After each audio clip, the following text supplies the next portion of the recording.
दोस्तों, आप हस्तिनापुर के राजा पांडु के उन 5 पुत्रों के बारे में तो जानते ही होंगे जिन्हें पांडव कहा जाता था। और आप लोग ये भी जानते होंगे कि यह 5 पांडव भाई धर्मानुसार तो राजा पांडु के ही पुत्र माने जाते थे, परंतु यह सभी भाई अलग अलग देवताओं की संतान थे। जैसे युधिष्ठिर भगवान धर्मराज के पुत्र थे, तो अर्जुन देवराज इंद्र के पुत्र थे और नकुल सहदेव के पिता अश्विनी कुमार थे।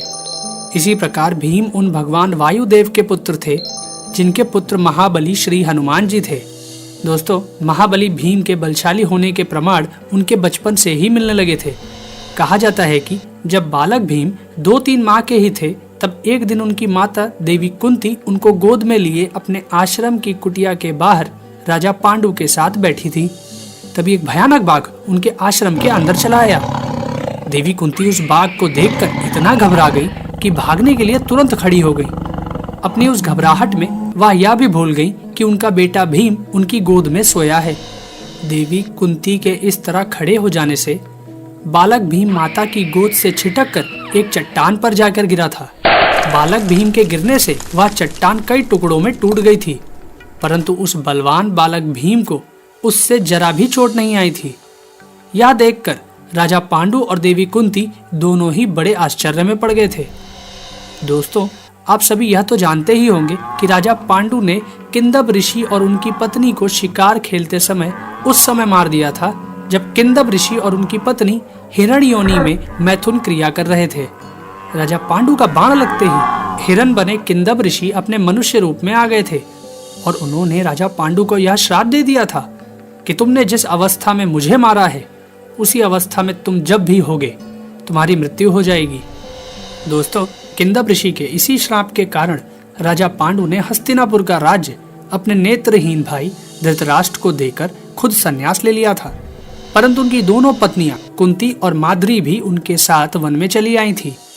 बताते हैं कि एक दिन राजा पांडु के मन में काम भाव जाग उठा और उन्होंने अपनी पत्नी माद्री के मना करने के बाद भी उसके साथ जबरन सहवास किया और फिर किंदब ऋषि के श्राप के चलते वह मृत्यु को प्राप्त हो गए थे। तब माद्री अपने पति के साथ ही चिता पर सती हो गई और कुंती 5 बच्चों को लेकर हस्तिनापुर चली आई थी। दोस्तों, हस्तिनापुर में कौरव और पांडव सभी बच्चे एक साथ ही खेलते थे, लेकिन भीम खेल खेल में सभी कौरव भाइयों को बहुत मारा करते थे, जिसके कारण सभी कौरव भाई भीम से परेशान हो गए थे। इसलिए एक दिन दुर्योधन ने भीम के खाने में उस समय जहर मिला दिया जब सभी बच्चे गंगा नदी के किनारे जल विहार करने गए थे। और जब भीम जहर के असर से अचेत पड़ गए तो दुर्योधन ने बेहोश भीम को बंधवा कर गंगा नदी में फेंकवा दिया था। दोस्तों, भीम अपनी उस बेहोश अवस्था में ही जब नागलोक पहुंच गए तो वहां के नागों ने उन्हें मार डालने के लिए उन्हें डसना शुरू कर दिया। नागों के इस प्रकार डसने से नागों के जहर से भीम के खाए हुए जहर का असर खत्म हो गया और उन्हें होश आ गया। भीम की नजर जब अपने चारों तरफ मौजूद नागों पर पड़ी तो उन्होंने उन नागों को पकड़कर मारना शुरू कर दिया। कई नागों के मर जाने के बाद सारे नाग घबराकर भाग गए और जाकर सारी बात नागराज वासुकी को बताई। तो नागराज वासुकी अपने साथियों के साथ भीम के पास आया। नागराज वासुकी के एक साथी आर्यक ने भीम को पहचान लिया क्योंकि वह आर्यक नाग भीम के नाना का नाना था। तब नाग आर्यक ने नागराज वासुकी से निवेदन करके नागलोक के उन कुंडों का रस पिलवाया जिसे पीने से हजारों हाथियों का बल प्राप्त हो जाता था। इस प्रकार ही महाबली भीम को 10,000 हाथियों का बल प्राप्त हो गया था। तो दोस्तों, हमारी ये कहानी आपको कैसी लगी अपने कमेंट्स हमें ज़रूर शेयर करें। साथ ही इस वीडियो को शेयर करना और चैनल को सब्सक्राइब करना भी ना भूलें। धन्यवाद दोस्तों।